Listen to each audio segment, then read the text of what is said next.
Cody May. And this is the Colorado Author Interview Circle. Today we're talking with Gary Jonas. Gary Jonas. Yes. You're the a one, legend. the only. You're a legend. I'm a legend in my own mind. Oh, dude, no. In our minds too. No. That's good. Sure. See, it's You're the real deal. osmosis. You are dangerous. I am dangerous. You are dangerous. I have been very dangerous for you. You have been. He's like, he says things and he gets me thinking. It's That's better when I always a don't bad think. thing. Yeah. That's a bad thing. This is a bad neighborhood up here. Really, you're a passionate writer though, and and this is Have how. you been reading my porn? We weren't going to talk about porn. That was off Edit camera. that. PG-13, family show. Yes. Okay. No, you're a very passionate writer. Sure. You're writing. I think I always forget. You're writing full time, Mostly. and then you have a part-time job. I do have a job, yes. Yeah. So you're And a business. and a other business. stuff too. That's it. Sure. I stay busy. But you're very passionate about writers' rights and like writing what you want and getting it out there and by any means necessary. You bet. So that's great. Well, we'll talk a little bit about that later on. But first, let's talk about. So this is your Night Marshal series, Yes. and it's a novella, Mhm. A Tale of the Undead West, about Jack Talon, Yes. The Vamp- vampire gunslinger. vampire gunslinger, Gotta love it. with kind of an homage to Doc Holliday character in Tombstone. Yep. Not just a kind of an homage, not as yeah. So, Well, I mean, Doc Holliday's a real character. He's a real guy. but the so Val Kilmer kind of, There's a bit of the Val Kilmer in there, sure. You gotta Yeah. borrow from the best. because right? it's such a great. You don't So, have yeah. a bustle. How rude. I'm a huckleberry. I'll be your Huckleberry. So when you wrote this, but you've opened this up to other authors to Yes. write in this universe with this. Was that kind of your idea to begin with? Yes, when it you was. first. When I first came up with Night Marshal, I thought it'd be fun because it's characters that can kind of continue. And my initial thought was, do it up like it's a TV series and you have like a season and different writers would write each Oh, one. yeah. Maybe we'd have a season arc, but I didn't really get that far because too many writers take a long time to write even something as short as a novella. So I did mine and then it's like, okay, I waited for a while. The other writers hadn't finished Yeah. stuff. We hadn't talked to Becky at this point, but anyway, finally I put mine up and then Glenn Sixbury got his and we got his up. Then Becky wrote hers and that one went up. We have a new one coming up from Jim Burke. Oh, great. And so that one's called The Ghost of Socorro, or The Ghoul of Socorro, and that'll be up sometime the next month or so. So that's Well, this is a great because it kind of drives the whole. I mean, people buying yours. The Sure. stories are great. I mean, I read it and it was just such a fun read. Thank you. It's very good, and I love that because you play on that the vampire as kind of this wounded soul searching for more kind of idea. Sure. The thing I like best about what I did with Night Marshal was that he doesn't really get his moral compass until he becomes a vampire. Yeah. That, I think, was my whole reason for writing the story. Mhm. Because when I came up with that, I was like, oh, I like that. I got to do that. Yeah, and then when you get that, you have to write it. Yeah, you really kind of do.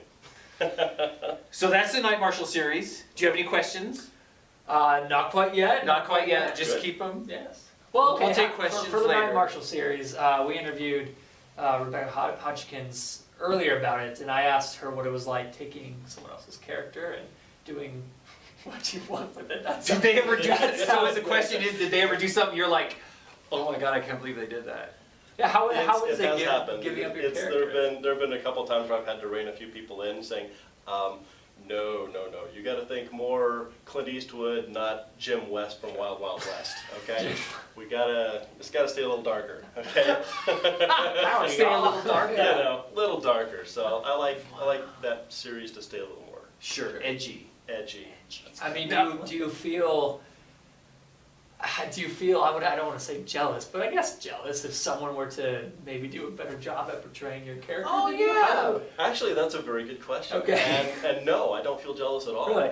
In fact, it makes me feel really good because I think, Glenn took it to another level and then Becky took it to another level and it's just been great. Yeah. And I'm looking at it going, okay, mine is the worst of the three right now. But Really? that's okay because That's I all right. started it and I can take credit for Yeah, that. exactly. And you're that- celebrating them as authors. Well, sure. Because you Sure. like writers. Yes. Yeah. Yes. Writers are good I people. genuinely He like likes writers, though. Something's wrong with you. Yeah. There really is. Writers are good people. We're a troubled species. Yes. Okay, so let's talk about Pirates of the Outrigger Rift. Great. Woo. Space pirates. Yes. Boom. Space Pirates. So what's the genesis of this book? Kind of what's it about? Okay, Pirates of the Outrigger Rift is just a wild, action-oriented romp, and it's Laser a sci-fi. swords? There are no laser swords, but there are swords. And They're oh my real gosh, swords. their editors don't like swords in science fiction books. Why would they have swords on a spaceship? Why would you have swords? You know? Well, they're pirates. Sulu has It's swords. like, you know, if they're pirates, they have to have swords, right? Well, yeah. You can't be a You didn't pirate want if to you don't pull have a a cutlass. Star Wars into You a know? lightsaber. Yeah, that's a hard. So they're metal swords. But Yeah, you the sold pirate just has a thing for having swords. This pirate named Thor. it's just it's It's just a his tradition. thing. Yeah, It's you his know? thing. okay. So- I think that And you makes snuck perfect it past sense. them. Oh, we worked it in, yes. Because Good. we ran into a couple of things. Because we have this character, she's a very minor character, but she's one of the corporate lords for Nebula Co. And her name is Lady, it's Lady Hemming.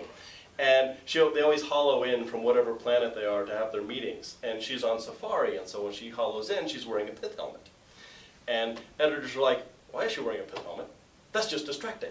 We said, no, that's actually intentional. Don't worry, keep reading.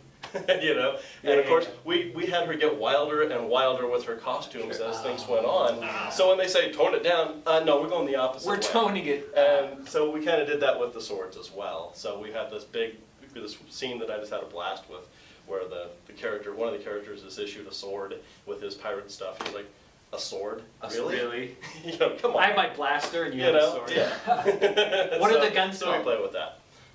We just call them Just guns. You're blasters, okay. Yeah. Now, it's nice because this is co-written. Yes. The Pirates of the Outrigger Rift is co-written. Was it nice to have somebody else, when the editor said, drop it, you could go back to him and you could talk with your buddy? Because when my editor says do this, do that, I'm like, okay, because I have nobody to kind of. Well, editors are there to kind of guide you more than anything. And what they really want is they want the best story that they can get. And the editors are always trying to build you up to get you to the level that you should be at. And with something like Pirates, where they're saying, are you sure you want to do this? It's, yes, if you really want to do that, then they're going to be there for you. They're going to support you on that. Mm-hmm. And so we didn't really have any real problems with it. It was just, are you sure? Really? Yeah, really? You know, okay. And then but you have somebody else to say, With no, Bill, this is what yes, we want. yes, this is something, initially, this started off with a really bad title, and it was something where we wrote that for dime novels way back in the early 90s. They had this thing called dime novels that they were going to do, and they accepted the book, and it was, at that point, it was a novella. And so Bill and I wrote that, we wrote that in about a week, and then dime novels said, yes, we want this, and then they went out of business. So we're like, well, we can't do anything with something that's 50,000 words long. No magazine's going to take it. Sure. There's no place to publish that. So years later, they're doing the Amazon serials, the Kindle serials. We said, that might work. And of course, then they said, no, we want 70,000 words. So we still had to expand it, but it's a much better book now. And the editors definitely helped to bring it up to the level it needed to be. So Sure. I love working with editors. So a novella is. A novella, generally, 40,000 words and below. 40,000, That's about And 20,000 up or from so. about 20 to 40 is like the sweet Yeah, spot. pretty much.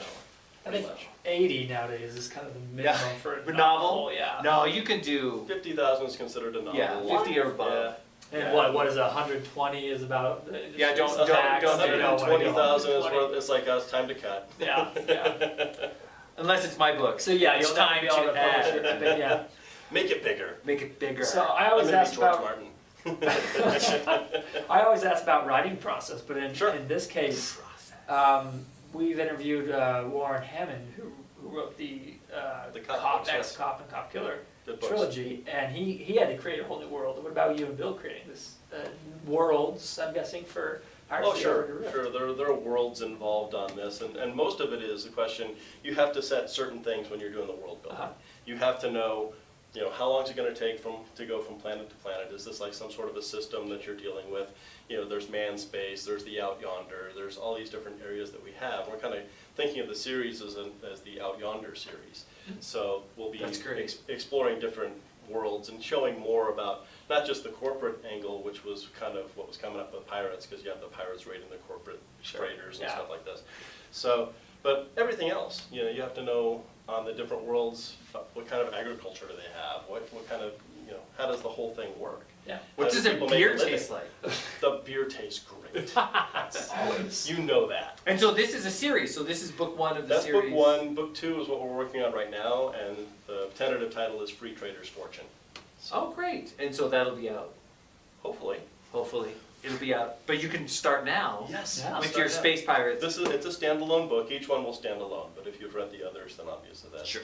that helps. That's why I do series books. And then this is your baby, just Sure. Gary Jonas, Mm-hmm. the Jonathan Shade series, and this is Modern Sorcery. Modern Sorcery. And so this is urban fantasy Yes. with modern sorcerers. Well, sure. It's magic here in our world, although I'm certainly playing around with that now too. The first three are set in the present.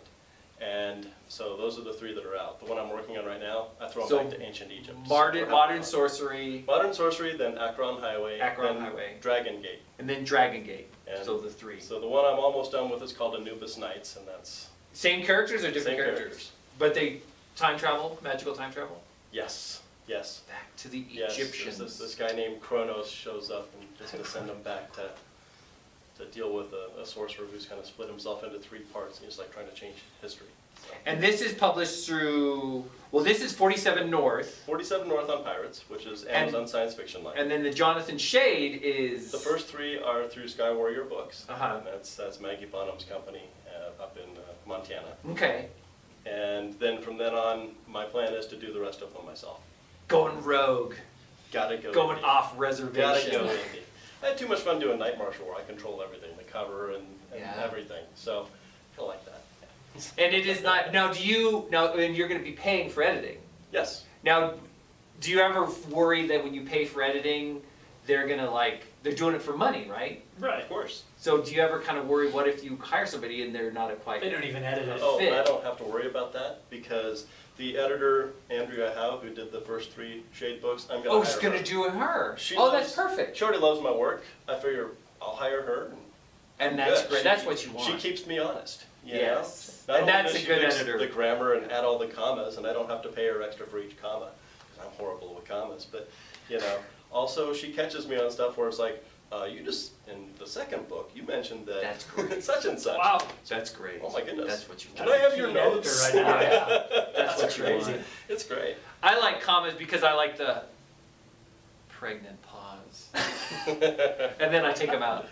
My critique says, There you go. why do you have all these commas? I'm like, because They had a it's sale. dramatic. They had a sale on Sale commas. comments. I'll take all of them. And I'm gonna bring back semicolons. I'm gonna indie pub and I'm gonna do semicolons. Because the industry doesn't like Well, semicolons. One Semicolons are semicolon cool. per chapter, Aaron. No, they don't like them anymore. It's M dashes. If you're M dashes, you're like cool. M dashes I like do so many M dashes. Yeah, exactly. I love M dashes. all the young people like M And dashes. they're awesome. I'm bringing back the Okay. semicolon man. We're gonna have punctuation. I'm surprised how many wars. people don't know how to make an M dash. The punctuation war is my next book. Yeah, that's it. No, that's great. Do you have anything? Do you have anything else? For No, where can Gary they Jones? where can they find your books? Oh, they're all over the place. Everywhere. You can go to Amazon, you get them on Barnes & Noble, you can get them on Kobo, wherever you want to go. And we'll publish all this stuff, so Yeah, you'll it'll be have in the be able to- description, yeah. You can go to my website at GaryJonas.net. Gary Check Jones. stuff out there as well, so. Cool. There you go. Well, thank you so much, Gary. Well, thank you. This has Appreciate it. been fun. Thank you. Thanks, Cody. This has been the Colorado Author Interview Circle. I'm Aaron Mike Ritchie, I'm Cody May. and read on Denver. Read on Universe.